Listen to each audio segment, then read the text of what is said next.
Kaugnay sa pagdeklara ng pretrial chamber ng ICC na fit to stand trial si dating Pangulong Rodrigo Duterte. Kausapin natin si International Criminal Court Assistant to Counsel Attorney Cristina Conti. Magandang umaga at welcome sa Balitang Hali. Magandang umaga. Opo, iaapila raw ng kampo ni dating Pangulong Duterte yung desisyon na ito ng ICC pretrial chamber na fit to stand trial si dating Pangulong Duterte. Ano po ang pag-asang mabaliktad dito? Palagi ko medyo malabo. Of course, karapatan nila na mag-apela. Pero doon sa tibay ng ebidensya na pinagbatayan ng pretrial chamber sa kanilang desisyon, at yun ay yung reports ng independent medical experts, palagay ko ay hindi babaliktarin ng appeals chamber ang naging desisyon ng pretrial chamber. Ang susunod po rito ay confirmation of charges hearing na. Ano bang mangyayari dito? Ano ba yung mga magaganap dito? At sino yung mga posibleng maimbitahang dumalo? Ito po ay hearing sa stage ng pre-trial. Kaya ang tanong sa hearing na ito ay kung ano ba ang i-charge sa kanya. Hindi pa po kung siya ay guilty o hindi. Dito mag-argumento ang prosecution, defense at victims kung ano ba ang saklaw dapat ng charges. Maaari silang magdala ng witnesses. Kaya ang itsura nito ay trial na tawag natin or hearing, evidentiary hearing. Ang nga lang medyo limitado at mukhang lalabas na hindi ito isahang araw. Nung nakaraan daw, kung natuloy ito ng September 23, parang 4 na araw tayong nakaschedule dapat. Kaya February 23 and onwards ito. So, madidetermine dito yung lawak ng mga charges sa kanya. So, pwede bang madagdagan o mabawasan yung pwedeng ikaso sa dating Pangulo? Palagi ko mas mababawasan kaysa sa madagdagan kasi mahirap yung pag may bagong lumabas na impormasyon doon, edi magpapalitan ulit ng ebidensya. Sa ngayon, ang charges ay crimes against humanity in the acts of murder and attempted murder. At may saklaw na 49 incidents di umano. Naglinaw na ang pretrial chamber na hindi lang yun.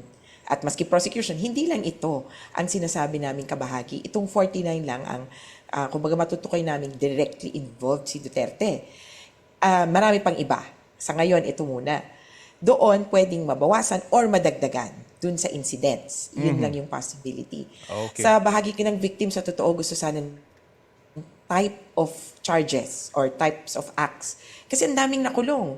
Ang daming inakyat ng bahay, ni-raid, pinaihi sa lalagyan para daw ida-drug test ng labag sa kanilang loob. Ito po ay violation din at maaring maging kabahagi ng tinatawag na overall crimes against humanity. Yun po sana ang gusto namin na sa sinasabi nga na pagpapalawak ng charges.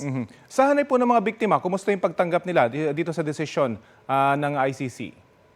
Ang kanilang mga response, mga palakpakan kasi finally ito na po ang kumbaga kahit paano may magsisimulan na ang hearings tungkol kay Duterte kung hindi pa man to be particular yung trial. Para sa kanila kasi ang importante na lang talaga at kinakapitan nila ang magsimula ang pagdinig. Ano ba talaga ang nangyari nung panahon na yon? Bakit na target yung kaanak ko? At sa totoo, sa konteksto, tinuturing ba kaming biktima ng lipunang Pilipinas? Kasi sa ngayon ang lumalabas, ayon sa papel, sa public documents, ang mga namatay ay suspect sa kung anumang kababalaghan, maling gawain, at mga tinuturing na kriminal, kumbaga. Kaya gusto sana nila ng paglilinaw na ganon, na sila ay naging biktima ng karahasan ng Estado. Samantaling ko na rin po ang pagkakataon, may impormasyon po ba kayo sa sinasabing ICC arrest warrant laban naman kay Senator Bato de la Rosa na hindi pa rin po nagpapakita sa ngayon? Wala, at kung meron man, hindi ko po pwedeng ibahagi dahil confidential ito. Pero inaasahan namin talaga na mag-i-issue na ng warrant of arrest at ma-enforce ito. Alam ko marami pang concerns pero parang kalakhan sa atin naniniwala na dapat siyang ma-issuehan ng warrant of arrest at humarap sa ICC. Walang epekto ito. Uuna ko na, sorry Rafi. Go ahead po. Walang epekto po ito.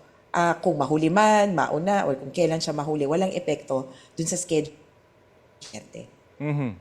At paano ba yung proseso ng pag-abiso sa ating gobyerno kapag may inilabas na nga na arrest warrant at magsisimula na yung proseso ng pag-aresto dito sa dating PNP chief? May dalawang immediate na channels. Isa ay sa government directly from the International Criminal Court and the Assembly of States Parties. Kasi di umano, tayo yung bansang may kustodiya o nandito yung suspect na subject ng warrant of arrest. Pangalawa, pwede itong dumaan sa Interpol. Kasi ang ICC at Interpol may kasunduan at tayo, miyembro ng Interpol. So, mararoute yan, kumbaga masisirculate. Mahirap ng pagdebatihan kung red notice, blue notice, diffusion notice, kung ano't ano man, meron ba o wala, yan ang pinaka-inaabangan ng lahat. At kung wala pa, ano yung mga susunod na hakbang sa mga sinasabing co-perpetrators nitong dating Pangulo? So alam natin na talagang sigurado na may isyong arrest warrant dahil of course may co-perpetrator yung main taong chinyarge, kumbaga. Depende po sa kanila yan. Pero kung ako po ang magsasuggest, mag-cooperate na po sila sa court. The sooner the better. Kumbaga parang tinik, bunutin mo na habang medyo mababaw pa yung pasok. Kasi pagkakataon po nilang i-contest ang charges sa ICC at mahirap po ang ma-issuehan ng warrant of arrest. Posible namang summons or invitation lang na mag-participate. Kumbaga, mas nakagagaan yon kaysa sa ituturing na parang quote-unquote international warrant of arrest. Panghuli na lamang po, very quickly, gaano ba kabilis itong mga paglilitis na ganito? Dahil syempre, ang gugustuhin ng mga sinasabing inosente ay mapawalang bisa ka o mapawalang sala ka agad sila. Pero para sa mga posibleng guilty naman, ay pahabain yung ganitong mga paglilitis. Gaano ba kabilis pwedeng malitis sa mga ganitong kaso? Marami akong bibigay bilang gabay. 8 to 9 years ang average ng trial sa ICC. Ang pinakamatagal, 10. Pero recently, bumilis na. Ang pinakamabilis, pinakamaagap, 3 years of trial. Okay, yan po ang abangan natin. Maraming salamat sa oras na binahagi nyo sa Balitang Hali. Salamat. ICC Assistant to Counsel Attorney Cristina Conti.